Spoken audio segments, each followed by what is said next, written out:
We're now ready to lace this new hub into the rim. We have to check some things before we start, every time.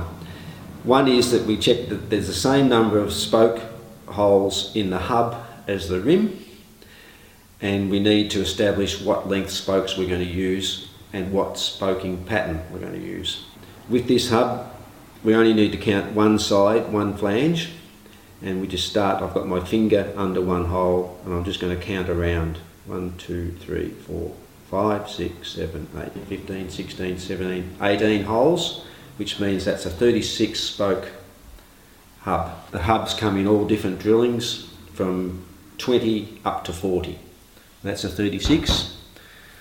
I've marked where the valve hole is with a marking pen, and I'll just check the number of holes. Count them out. 1, 2, 3, 4, 5, 6, 7, 8, 9, 10, 11, 30, 31, 32, 33, 34, 35, 36. So we have a 36 spoke rim and a 36 spoke hub. I've used one of the spoke calculators that you'll find on the net to establish what length spokes we need for this particular hub and rim combination.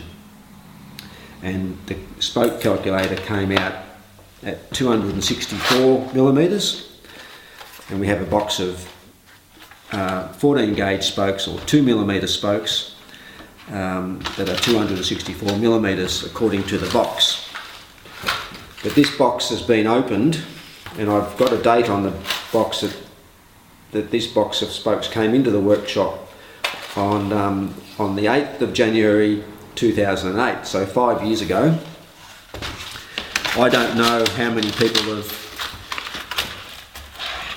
got spokes out of this box, so I can't rely on the fact that they are actually 264 millimetres long, even though it says it on the box, and I can't really rely on the fact that they are all the same length even.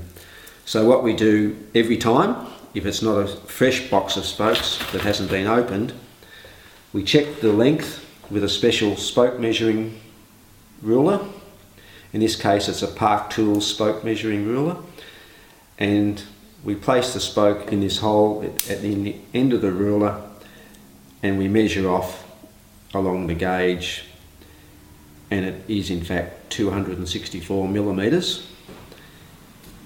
And then we need to count out 36 spokes out of the box.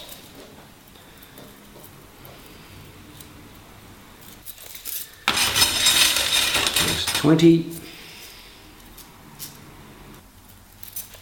16, there's 36. Now we've measured one of those spokes, we know it's 264 millimetres, but we don't really know that the rest of them are. And we can just do something like this operation to make sure they are all the same, but every now and then we'll find that someone's taken a spoke out of a box, put it back in another box, and then they're not all the same length. So what we actually do is, and this saves a lot of time later, we actually compare each spoke like this. So we measure each spoke against the one we measured with the ruler, and we just make sure that they're all the same. It seems tedious, but it's a good practice to do it, because if they're not all the same, we'll have a lot of trouble building a nice wheel. So we've checked our 36 spokes. They're all the same length, 264 millimetres. Now we're going to lace the spokes into the hub and then into the rim.